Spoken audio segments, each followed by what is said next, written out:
जय श्री राम। लेकिन माफ़ करना भाई और बहनों, मेरी जय श्री राम त्रेता युग में जन्मे दशरथ पुत्र रामचंद्र जी के लिए नहीं है। मेरी जय श्री राम उस आदि राम के लिए है, उस वास्तविक राम के लिए है जो राम श्री रामचंद्र जी से भी पहले था, जिस राम की पूजा सतयुग में भी होती थी, और जो विष्णु के अवतार श्री रामचंद्र जी जो त्रेता युग में आए थे, जिनको आप श्री रामचंद्र जी कहते हैं। अगर त्रेता युग में जन्मे श्री रामचंद्र ही राम हैं, वास्तव में भगवान हैं, तो श्री रामचंद्र जी के परिवार में, उनके खानदान में, उनके कुल में राम की पूजा क्यों नहीं होती थी? बताइए।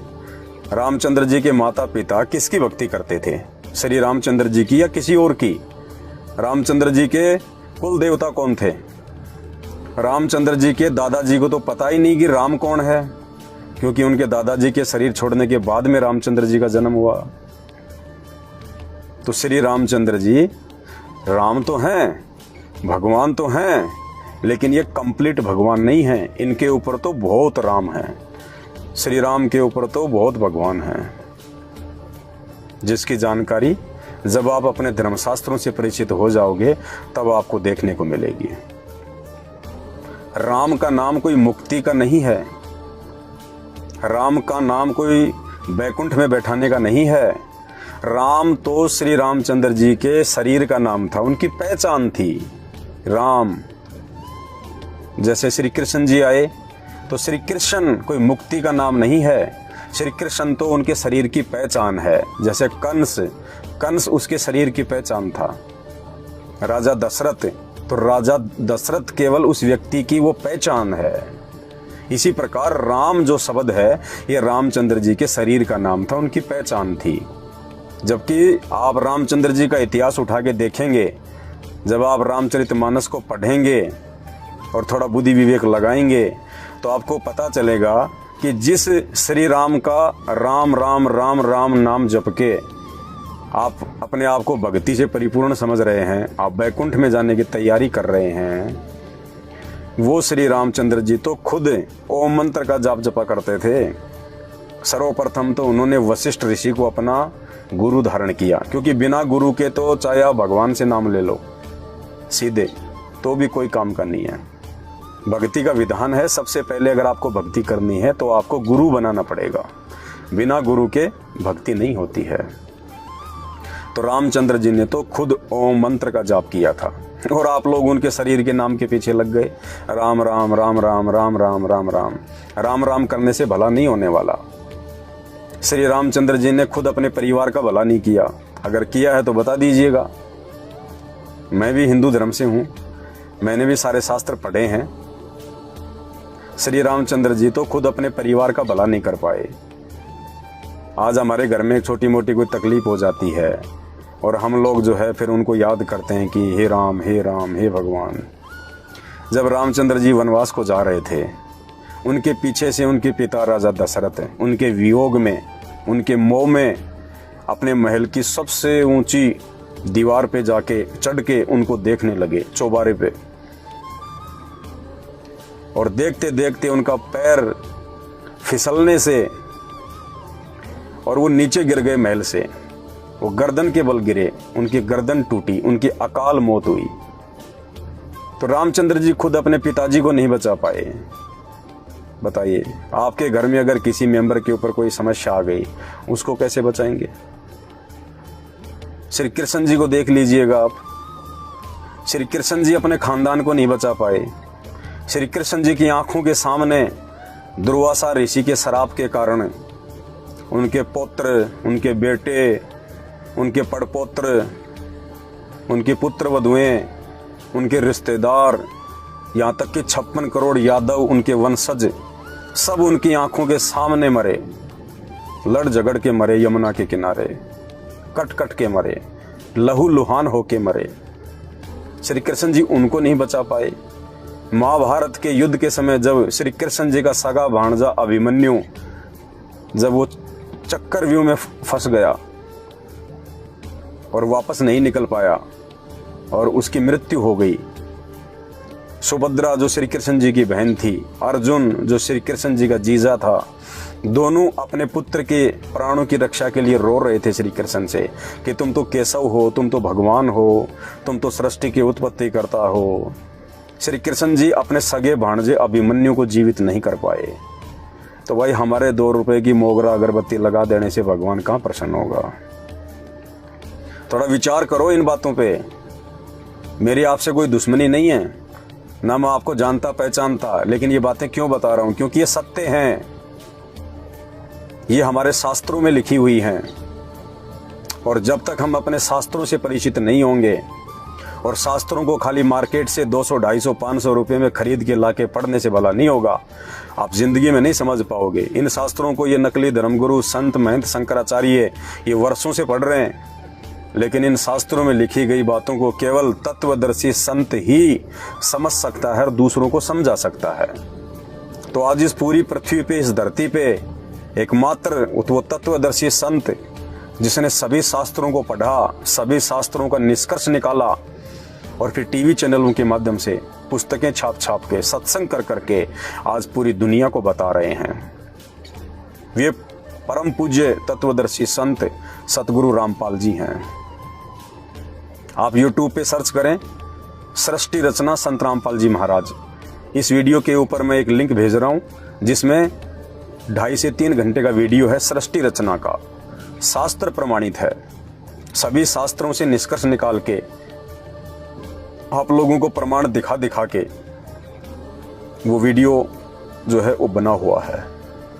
वो अबाई नहीं है, मनमुखी नहीं है। धरती पे पूर्ण संत इस समय प्रकट है जो आपको सही आध्यात्मिकता की जानकारी दे सकता है।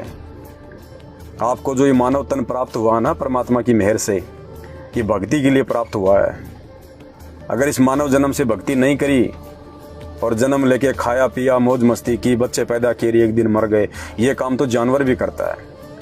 तो हम में और जानवरों में फिर क्या अंतर रह गया? अगर यूं ही मरना है तो एक दिन। ये मानव तन प्राप्त करने का मकसद कुछ और है।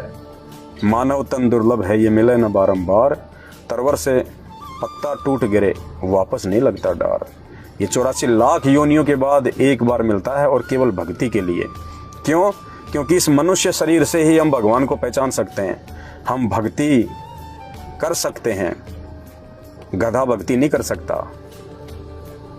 कुत्ते को पहचान नहीं है कि कौन राम है, कौन कृष्ण है, कौन संत रामपाल जी हैं। ये बुद्धि परमेश्वर ने मानव शरीर देके हमें दी है सिर्फ भक्ति करवाने के लिए। और यदि आपने इस मानव शरीर का फायदा नहीं उठाया और यदि आप ऐसे ही इन नकली संतों के पीछे लगे रहे आंख बंद करके, जिनको ना कोई शास्त्रों की जानकारी है, जिनको ना कोई धर्म और कर्म की जानकारी है। आज लाखों संत हैं हिंदुस्तान में, सब अपनी अपनी मनमुखी साधना बता रहे हैं। किसी भी संत महंत या गुरु का ज्ञान हमारे धर्मशास्त्रों से मेल नहीं खाता। अरे भगवान एक है, हम सब जानते हैं, तो उसकी प्राप्ति का मार्ग भी एक ही है। फिर ये लाखों धर्मगुरु क्यों, लाखों रास्ते क्यों? सिर्फ हमारी अज्ञानता के कारण। तो जब तक हम लोग अपने धर्मशास्त्रों की जानकारी के अभाव में बिल्ली के आगे कबूतर की तरह चुपचाप आंख बंद करके बैठे रहेंगे, ये लोग इसी प्रकार से हमारा मजाक उड़ाते रहेंगे और हमारे मानव जीवन को ये बर्बाद करवाते रहेंगे। और जिस प्रकार से हमारे पूर्वज भूत बने फिर रहे हैं, देखो जिसका बाप मर जाता है, जिसका दादा मर जाता है, बड़े शौक से उसकी फोटो बनवाएंगे और फोटो के नीचे लिखेंगे हमारे स्वर्गवासी दादाजी, हमारे स्वर्गवासी माताजी। जबकि किसी की भी दादी, किसी का भी दादा, किसी का भी बाप जो है वो स्वर्ग में नहीं जाता, और जाता भी है तो थोड़े समय के लिए, बाकी तो 90% उनको नरक ही भोगना पड़ता है। और उसके बाद में भूत की योनि में, प्रेत की योनि में, पितृ की योनि में। अरे अगर दादा या हमारे बाप अगर स्वर्ग में चले गए, फिर उनके श्राद्ध क्यों निकाल रहे हो भाई? अरे वहां भी भूख है क्या? स्वर्ग में भी भूखमरी फैल रही है क्या? जो छठे महीने यहाँ पे उनके खीर बनाते हो, उनके लिए मालपुए बनाते हो, फिर वो स्वर्ग कहाँ हुआ जहाँ पे भूखमरी है, जहाँ पे अनाज की कमी है, जहाँ आपके दादा परदादा आपके बाप को खाना नहीं मिल रहा, आपने यहाँ से भेजना पड़ रहा है। ये सब पाखंड, ये कर्मकांड है। और ये कर्मकांड इन नकली संतों ने जिनको हम बहुत बड़े जो है वो धर्म के मार्मिक और ज्ञाता समझा करते थे, इन लोगों की अपनी छोटी सोच के चलते ये लोग शास्त्रों के सार को नहीं समझ पाए। इन्होंने संस्कृत तो पढ़ ली, लेकिन वो संस्कृत वास्तव में कह क्या रही है, उसका सार क्या है, भक्ति क्या है, भगवान कौन है, ये जानकारी नहीं दे पाए। ये खुद भी मरने के बाद में भूत बनते हैं, ये प्रेत बनते हैं, 84 लाख योनियों में जाते हैं, और इनके पीछे लगे हुए इनके भगत ये कहाँ जाएंगे, ये आप खुद विचार कर लेना। तो कहने का मतलब है, आने वाले समय में दास अपने गुरुदेव भगवान के आशीर्वाद से, उनकी रजा से आप सभी भाई बहनों को, क्योंकि मुझे आपके मानव जन्म की कीमत का पता है, मुझे गुरुदेव भगवान ने इस मानव शरीर की कीमत बता दी कि बेटा अगर इस मानव शरीर से अगर पूर्ण परमात्मा की पहचान करके और वो सही मंत्र जाप नहीं किया, सही मार्ग से भक्ति नहीं करी, तो 84 लाख योनियों में जाना पड़ेगा। ये विधान है। अरे गीता जी में तो यहाँ तक लिखा है कि जो तीनों देवता हैं ब्रह्मा विष्णु महेश, इनकी भी पूजा नहीं करनी चाहिए। इनकी भी पूजा करने के लिए गीता जी ने अध्याय नंबर 15 श्लोक नंबर 15, 16 और 17 मना किया है। अध्याय नंबर 7 और श्लोक नंबर 12 इन तीनों गुणों की, रजगुण ब्रह्मा जी, सतगुण विष्णु जी और तमोगुण शिव जी, इन तीनों गुणों की भक्ति करने के लिए जो है मना किया गया है। और हम तो भूत भैरव के पीछा ही नहीं छोड़ रहे। तो कौन है वो एक पूर्ण परमात्मा जिसकी भक्ति के लिए मानव शरीर मिला है? और उस पूर्ण परमात्मा की जानकारी भी केवल एक ही संत दे सकता है पूरी पृथ्वी पे। एक समय में एक ही संत होता है केवल परमात्मा की प्राप्ति का मार्ग बताने वाला, और वो एक पूर्ण संत वर्तमान में इस धरती पे संत रामपाल जी भगवान हैं, जिन्होंने सभी धर्मों के धर्म ग्रंथों का सार निकाल के पुस्तकें बना दी और सत्संग कर दिए, और लाखों की संख्या में आज भगत आत्माएं उनके ज्ञान को स्वीकार करके और उनके द्वारा बताई गई साधना करके अद्वितीय लाभ प्राप्त कर रहे हैं। तो आने वाले समय में दास आप सभी भाई बहनों के लिए पूज्य गुरुदेव जी के द्वारा जो धर्मशास्त्रों से सार निकाल के सत्संग किए गए हैं, उन्हीं धर्मशास्त्रों में से आपके लिए वीडियो बनाए जाएंगे। आप सभी भाई बहनों को अपने धर्मशास्त्रों से परिचित करवाया जाएगा कि गीता जी क्या कह रही है और आप लोग क्या कर रहे हैं, आपके गुरुजन आपसे क्या करवा रहे हैं, ये पुराण क्या कह रहे हैं और आप लोगों से क्या करवाया जा रहा है, चारों वेद क्या कह रहे हैं और आप लोग क्या भक्ति कर रहे हो। तो भाई समझो, समय थोड़ा है, धरती के ऊपर पाप इतना ज्यादा बढ़ चुका है, गलत साधना करने के चलते पाप का इतना भार हो चुका है। आने वाला समय विनाशकारी है, तांडव मचेगा तांडव, और उस विनाशकारी समय में आपको ना तो ब्रह्मा विष्णु महेश जी बचा पाएंगे, ना श्री राम और श्री कृष्ण जी बचा पाएंगे, ना 33 करोड़ देवी देवता आपकी कोई सहायता कर पाएंगे। एक छोटा सा ट्रेलर दिखाया परमात्मा ने, ये कोरोना छोटा सा, सबसे पहले उन भगवानों के नाक पे मांस चढ़ाए गए, सबसे पहले उन मंदिर और उन मस्जिदों के ताले लगा दिए गए। अरे मुसीबत के समय तो दुनिया भगवान के पास जाती है, और मुसीबत आते ही भगवान ने खुद अपने ताले लगा लिए। उन पुजारियों ने खुद उन मंदिरों को जो है वो ताले लगा दिए, भगवान के नाक पे मास्क चढ़ा दिए। तो पुजारी खुद साबित कर रहे हैं कि ये कुछ नहीं कर सकती मूर्तियां, इनके पास में कोई पावर नहीं है, ये कोरोना से तुम्हारा कोई बचाव नहीं कर सकती। अन्यथा मुसीबत में तो इंसान भगवान की तरफ दौड़ता है। आपने हिंदी फिल्में तो बहुत देखी होंगी, जब भी किसी के बेटे का एक्सीडेंट हो जाता था, वो माँ दौड़ के माता जी के मंदिर में जाती थी, घंटा बजाती थी, उनकी दीवारों से अपना माथा फोड़ देती थी।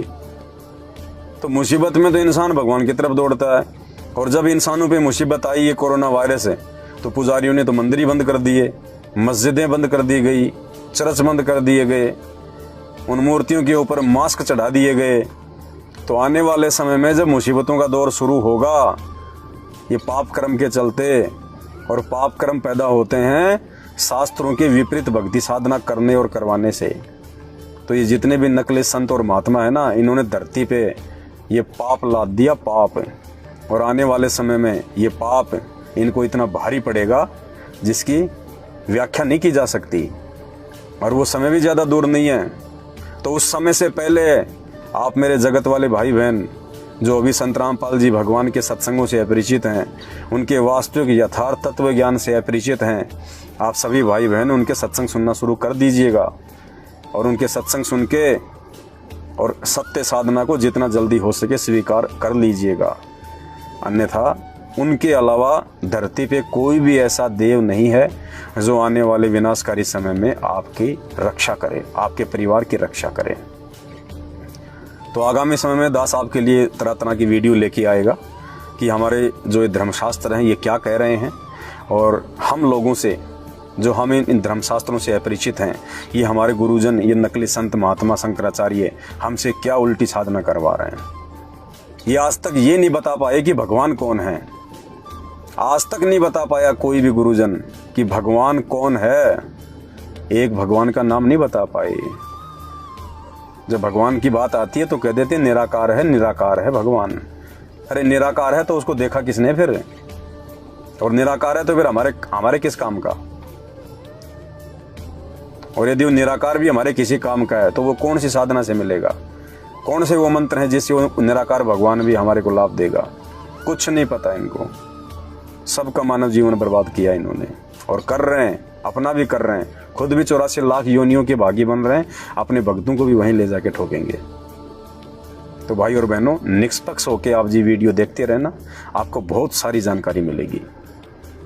मुझे पता है कि मेरे इस प्रयास से दुनिया नहीं चेंज होने वाली, सब पता है, लेकिन मेरे इस प्रयास से अगर 5 भाई भी अगर अपने जीवन को चेंज कर लेंगे, अगर थोड़े से व्यक्ति भी अगर इन बातों पर विचार करके और संत रामपाल जी के अमृत वचन सुनना शुरू कर देंगे, तो उनका तो आत्म उद्धार हुआ पड़ा है। और कहते हैं आप मरे जग प्रलय हुई। जब इंसान जब खुद मर जाता है तो उसके लिए तो पूरी दुनिया में ही जो है वो प्रलय हो जाती है, पूरी दुनिया मर जाती है। तो अगर 5 व्यक्ति भी अगर इन बातों पर विचार कर लेंगे और सही साधना को अपना लेंगे, तो 5 व्यक्ति तो अपने जीवन को सफल बनाएंगे ना। उनका तो आत्मा का उद्धार हो गया ना। उनको तो 84 लाख योनियों में गधे कुत्ते सूअर के इस शरीर नहीं प्राप्त करने होंगे। तो वीडियो को देखते रहिएगा, और आपके जो कमेंट्स हैं हमारे लिए बहुत ज़्यादा महत्वपूर्ण हैं। आप कमेंट्स में चाहे गालियां दें, क्योंकि ऐसी ऐसी गालियां देते हैं भाई लोग कि क्या बताएं आपको। लेकिन हम तो साधु संत आदमी हैं, भगत आदमी हैं, हम किसी की बातों का बुरा नहीं मानते हैं। साधुओं को चाहे कोई फल दे और साधु को चाहे कोई डंडा दे, साधु कभी किसी का बुरा नहीं मानता है, उसी को साधु कहते हैं। और ये भक्ति का जो भक्ति हम कर रहे हैं अपने गुरुदेव के द्वारा दी गई, ये उस भक्ति का ये प्रताप है कि हमारे ऊपर इन गालियों का कोई असर नहीं होता है। आपके द्वारा बोले गए इन कुवचनों का हमारे ऊपर कोई असर नहीं होता है। हम आपको नादान समझ के, हम आपको बालक समझ के और छोड़ देते हैं कि अभी भले ये 60 साल का है, भले ही बहुत बड़ा डॉक्टर है, भले ही बहुत बड़ा व्यापारी है, लेकिन आध्यात्मिक ज्ञान में 0/0 है। इसलिए उसको नादान की संज्ञा दी जाती है, उसको बालक की संज्ञा दी जाती है। और कहते हैं बालक भूखे और पागल के ऊपर हमेशा इंसान को दया करनी चाहिए। तो आप लोग विचार करो इन सब बातों के ऊपर। ये सब बातें हम आपको क्यों बता रहे हैं? क्योंकि आप हमारे भाई बहन हो, और अपने भाई बहन यदि उल्टी दिशा में जाएंगे और आगे जाके यदि उनके भविष्य में कोई संकट आना होगा, तो वही आदमी चिंतित होगा जो वास्तव में उनको अपना भाई बहन समझता होगा। तो हम आप सबको अपना भाई बहन समझते हैं। हम सब एक पिता की संतान हैं, हम सबका एक पिता है, और हम सबको एक भक्ति करके अपने उस परम पिता परमेश्वर के पास जाना है। हम सब भूल चुके हैं अपने बाप को, अपने परमात्मा को, अपने भगवान को, और नकली भगवानों के पीछे लग गए हम। तो जब आप संत रामपाल जी के सत्संग सुनना शुरू करेंगे तो आपको सबसे पहले तो ये पता चलेगा कि एक भगवान कौन है, और जिनको हम भगवान मान के पूज रहे हैं वो कहाँ तक के भगवान हैं, उनकी पावर कहाँ तक की है। वो कहाँ तक लाभ हमारे को जो है वो दे सकते हैं। तो सत्संग सुनिए यूट्यूब पे संत रामपाल जी के, और सृष्टि रचना का वीडियो है, इस वीडियो में भी मैं ऊपर डाल दूंगा लिंक में। बाकी आप यूट्यूब पे सर्च करें सृष्टि रचना संत रामपाल जी महाराज, और देखिएगा, विचार कीजिएगा, समय को बर्बाद मत कीजिए। समय बहुत थोड़ा बचा है, ज़्यादा नहीं है, और वैसे तो समय का कोई भरोसा है ही नहीं, 1 सेकंड बाद में क्या हो जाए। लेकिन फिर भी यदि समय रहते आप समझ जाएंगे तो बहुत कुछ हासिल कर लेंगे। आज्ञा दीजिए, वीडियो को ज़्यादा से ज़्यादा शेयर करें। बंदी छोड़ सतगुरु रामपाल जी भगवान की जय हो।